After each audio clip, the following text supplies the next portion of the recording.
So we've been talking a lot lately, and Esther's been thinking incessantly about it on her own subjects and time, about the power of non-resisted thought, the enormous power of non-resisted thought.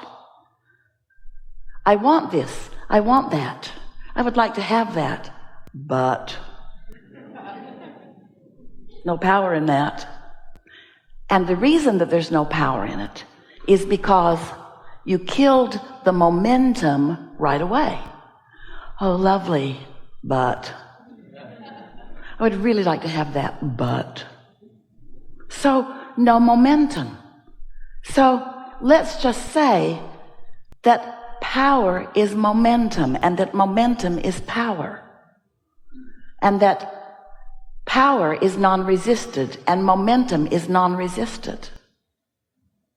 So, the more you allow a thought to flow without resisting it with the contradictory thought, then the more speed it picks up, the more energy it attracts, the more its bigness happens, the more its power happens, the more the force of it happens. Are you getting the sense of what we're talking about?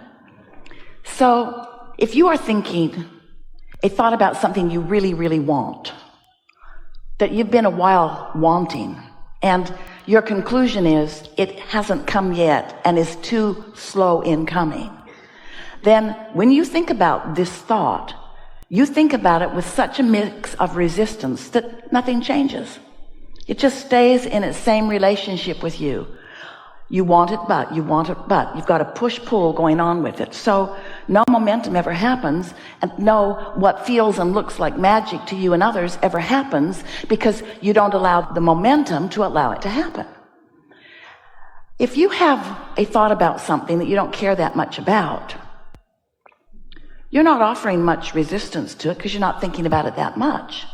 But you're not really encouraging the momentum of it either, because you're not focused upon it. But this is the thing that we want you to hear. Even though you're hardly even thinking about it, the fact that you're not offering resistant thought means it's gaining momentum. So things you sort of kind of care about or sort of kind of want that you don't offer very much resistance to, they get bigger and bigger and bigger and bigger. The momentum comes, and they keep presenting themselves to you in different ways. And then they get big enough that you see them. We love you so much. And then when you see them, what do? But. Then you offer the resistant thought, because you believe in the but. You believe in the objectivity. You don't want to look like a crazy dreamer. You don't want to look like someone who doesn't face reality. And we want you to be someone who is fine with us if you face reality. We just wish you'd be a better selective sifter about which parts of reality you face. We don't want you to make stuff up. We don't want you to irritate people by saying things that are absolutely opposite of what they are. But we also want you to speak more about what you desire. So we'll talk about that as we are moving forward here today. How can you manage the energy of your own thoughts? How can you allow more momentum to flow?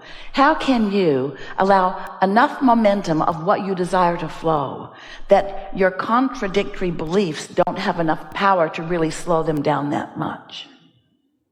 If you're at the top of the hill, this is a perfect place for this analogy. Esther was knocked over the first time she saw the San Francisco hills. She couldn't believe anybody was really driving on them. And so we said, Esther, imagine that you're at the top of the hill and you want to give yourself a lesson in gravity and inertia. So you just get behind your car, take it out of gear, take the parking brake off, and push it just a little bit. And when it's just on this level ground at the top of the hill, you'll be able to push it. You'll be able to nudge it. You'll be able to push it right over the crest of that hill. So Esther thought about what that would be like. And she realized that because of the laws of the universe, because of the laws in place about gravity and inertia, that car would get rolling fast enough that no resistance that she could then offer could stop it. Oh, if she's at the top of the hill and it's just barely beginning to roll, she could step out in front of it and it bumps up against her because not much momentum is moving yet, yes? So she could stop it with her own body. It would hardly hurt at all. But if she waits until that vehicle is at the bottom of the hill, she's standing down there at the bay. Oh, here it comes, here it comes, here it comes. No problem, I'll stop it. Here it comes, here it comes, here it comes, here it comes. She's not going to stop that, is she? The momentum of it is going to take her over. So we want you to contemplate your power of non-resisted thought. We want you to stand at the top of the hill and let your thoughts roll in ways that are non-resisted. Now, you do that about a lot of things. You do that about the things you already believe. If you want something and you believe it, then you've got non-resisted thought. That's why you keep living it. Whether you want it or not, if you believe it, there's thought that is in motion that is not being resisted by you. When you really, really, really, really want something and you're not in the way of it, then it's manifesting all over the place, isn't it? But we want you to find a way, and you can do it here today if you want to play with us in this way. We want you to find a way that you can believe what your manifestations or evidence have not yet proved to you. We want you to believe in your extreme ability to attract wealth and prosperity into your experience. We want you to believe in solid relationships that feel good all day, every day. We want you to believe in a physical body that feels good, that's vital and alive and regenerating. We want you to believe in the things that feel good to you. We want you to believe in the things that you want, not just the things that you've already got. You don't even, we love you so much, you don't even do a good job of believing in what other people have received. You just make stuff up. Well, they got it because. Look at that wonderful life that that person is living, but they inherited it. Lazy. They struggled not one bit. They don't deserve it. And we say, they deserve it. Esther had the most wonderful experience with her family the other night around a table. They play games every now and again. If you were on a desert island, what would you bring? What's the one thing that you would bring? Such a fun game. Makes you want to hang out with a lot of people that bring different things. Which is kind of what your plan was when you decided to come into this environment. You need to hang out with a lot of people that bring a lot of different things. And as you play with each other collectively, you have a lot to choose from. You benefit each other. And so this particular game, Luke asked for the game, and he said, if you could only have one wish. And then right away he said, and you don't get to wish for infinite wishes. He's played with other adults before. What's your one wish? And they went around the table, and Luke said, I want things to be equal. And everyone went, oh. And Esther said, they already are. Nobody wants to buy that. Because it doesn't look equal. And Esther knew it wasn't the time to explain that source energy is aware of everyone equally and flowing to everyone. And that the abundance is raining down, and that the factor is the letting it in factor, the believing factor, the allowing factor. But here's this young kid, already in his young life, he's decided that things aren't equal because he sees people having different results. And so his assumption is it's in the offering factor. If things aren't equal, then there must be something wrong with whoever is dishing out the stuff.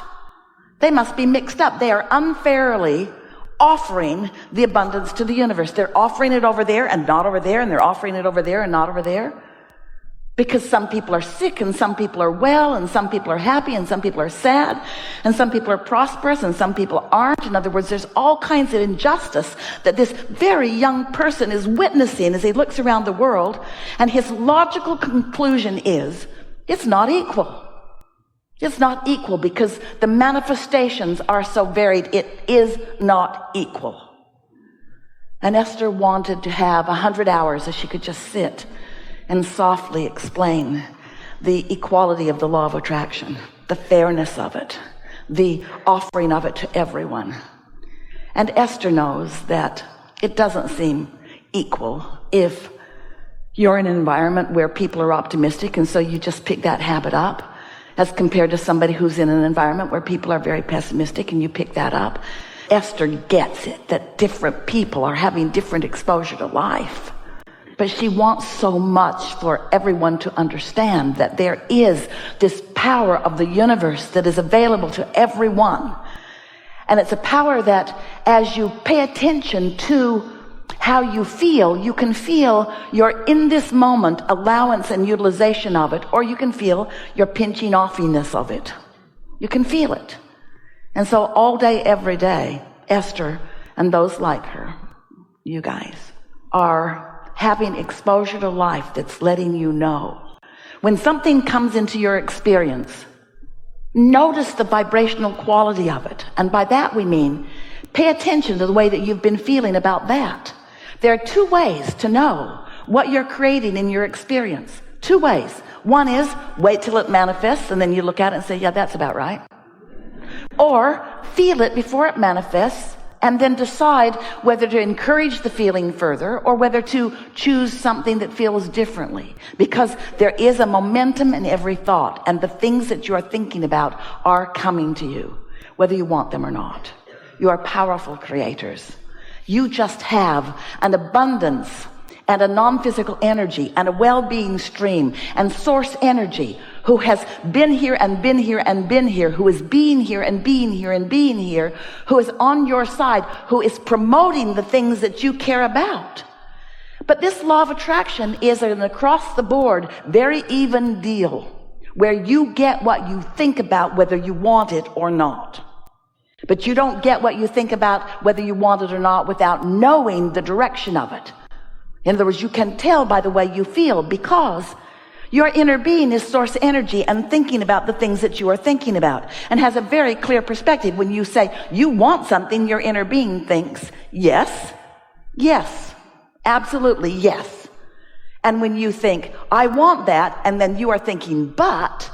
Now, there's a difference between your yes thought from your inner being's point of view and your but thought from your point of view. And that's what equals the contradiction in energy, which is the reason that you feel the way you feel. So if you will just make a decision that you care about how you feel. Esther had an experience lately where she made a decision about something. Let someone in her life up close pretty good. Felt weird right from the beginning. And instead of following her guidance, she overrode her guidance by wanting to give that person the benefit of the doubt. Because that's what good humans do. And then it got bigger and bigger and bigger and bigger and bigger and bigger and bigger and bigger and bigger and bigger and bigger and bigger. And then she said, I knew it then, I knew it then, I knew it then, I knew it then, I knew it then, I knew it then, I knew it then. I really know it now. I really, really, really know it now. I really, really, really know it now. And we don't want any of you to beat up on that. We just want you to start paying attention to what you knew and how it turned out, how you felt and how it turned out. We want you to start guiding yourself in the direction of what you want, not controlling others, controlling your own vibration and therefore controlling your own impulses. You are under the influence of source energy or something else in every moment of every day. And when you are under the influence of source energy, you feel clear-minded and sure-footed. And when you're under the influence of something else, there's impulse. In other words, we get it, that you might feel a desire to help out. We get it, that you might be inspired by something other than source energy, because every thought that's ever been thought still exists. And the law of attraction has gathered those thoughts into rivers and streams and currents that you can step into and have a pretty good ride on. We get it. We just want you to be more selfish and therefore more aware of the vibrational variance, the possible vibrational variance, the probable vibrational variance, the usual vibrational variance between what your inner being is thinking about, whatever you're thinking about, and the way you're thinking about it.